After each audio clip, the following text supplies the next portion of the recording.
I've saved my changes as exoskeleton.psd, and in this exercise, we're going to take this hard outer shell that we've associated with the letters in the word spiders here, and we're going to transform it slightly. Because if I press Control 1 or Command 1 on the Mac to zoom in to 100%, I'll zoom in even a little farther here. So you can see that we have some pretty choppy transitions around the various edges in this texture pattern, and that's because I magnified the pattern to 400%. If I just left it at 100%, it'd be so tiny that it wouldn't show up properly at all. Anyway, what that did is it upsampled the pixels, so we have some pretty rocky transitions. You can see all this stair-stepping, for example, going on inside this one line in the letter D, I think we're looking at right now. Anyway, I'm going to zoom out so that we can take in a little bit more at a time. And I'll switch over here to Bevel and Emboss and double-click on it. And the solution to this particular problem is actually pretty simple.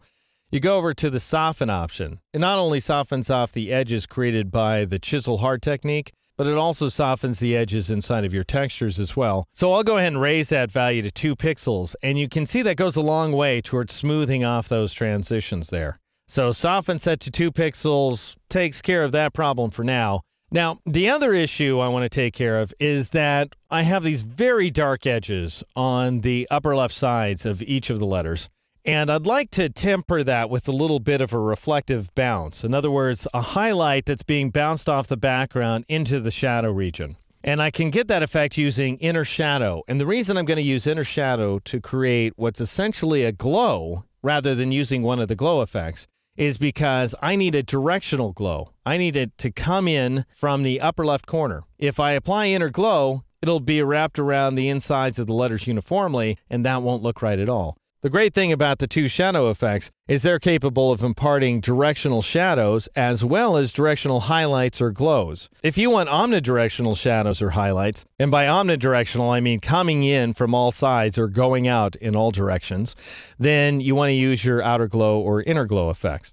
All right, so I'm going to go up to Inner Shadow. For starters, I'm going to dial in a very bright color. So I'm going to click on this color swatch, and it's black. Oh my gosh, what am I doing using black as an inner shadow effect? No wonder these edges are so darn dark at this point.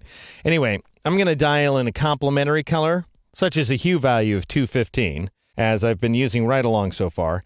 And then I'm going to tab to saturation 25. And then for the brightness value, I'm going to change that to 100%. So we end up getting a bright effect indeed that isn't showing up at all inside of our composition. Why is that? Well, I'll click OK. It's because of multiply. So I'll go ahead and turn off Inner Shadow for a second. You might see a little bit of a difference there. Sure enough, the letters actually brighten up after we trash the Inner Shadow effect. When we turn it on, they get slightly darker, and we have a little bit of blue darkness that's being added because we're multiplying in this very bright color. That still results, as long as it's not white, if it's anything even slightly darker than white, then we are going to add some darkness to the image. We need to change the blend mode, and I'm going to change the blend mode from the When in Doubt Darkening effect, Multiply, to the Ultra Lightening effect, Linear Dodge Add. And that ends up getting us a very bouncy highlight effect. Too much, frankly, but we'll address that in just a moment. I'm going to leave the opacity value cranked up to 75%. And these values are fine. Distance 5, choke 40. I'm going to take the size value down, though, from 35 pixels to 25 pixels. And that will ultimately result in a bounce. So we should have, in other words, highlight starting in the upper left corner there, followed by shadow, followed by highlight again. However, our overall color scheme right now is very bright, and I can darken things up by going to Color Overlay. And rather than using this low saturation blue as a screening effect, which means we're brightening things up quite a bit here, I could darken things up quite a bit by switching to Multiply. And I think I've gone too far in this case because I'm really losing the blue effect entirely. Instead, I'm going to switch to a neutral colorization effect, which is this guy down here, Color. So go ahead and choose Color from the Blend Mode pop-up menu there, and you will achieve the effect that you see before you now. I'll go ahead and apply my settings, and I'll zoom out as well. The one additional concern I have is that I'm not sure I'm using the right texture, because right now it's giving the letters kind of a clunky feel, and I'm just not clear on whether I like that or not. So I'm going to switch out the texture, at least try to fiddle around with it, see what else is available to me.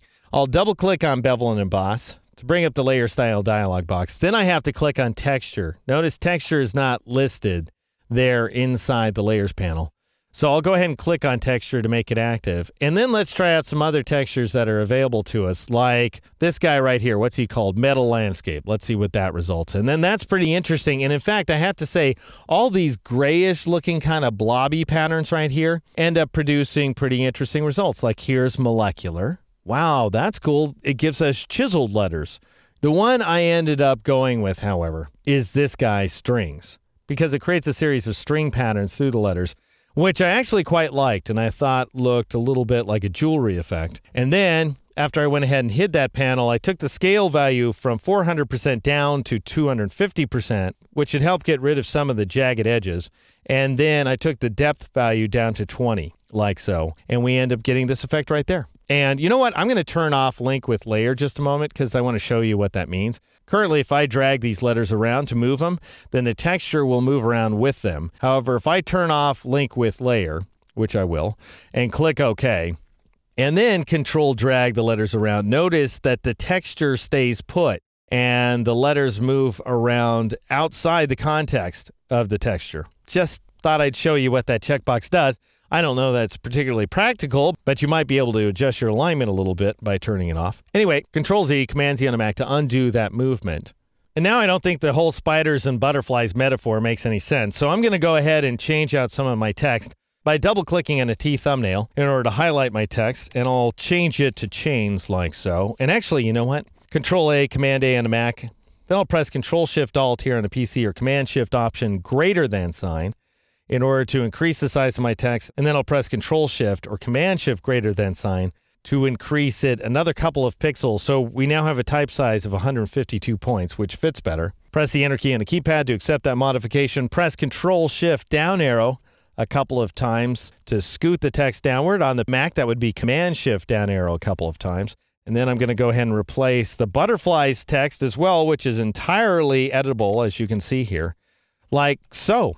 And we end up getting this final effect right there, which is quite a bit different than the effect we started with. Recall, if I click on chains in order to make it active here inside the layers panel, and I click on this layer style stepped contour, this is the effect we were presented with a few exercises back. And this, sparkles, is what we're presented with now.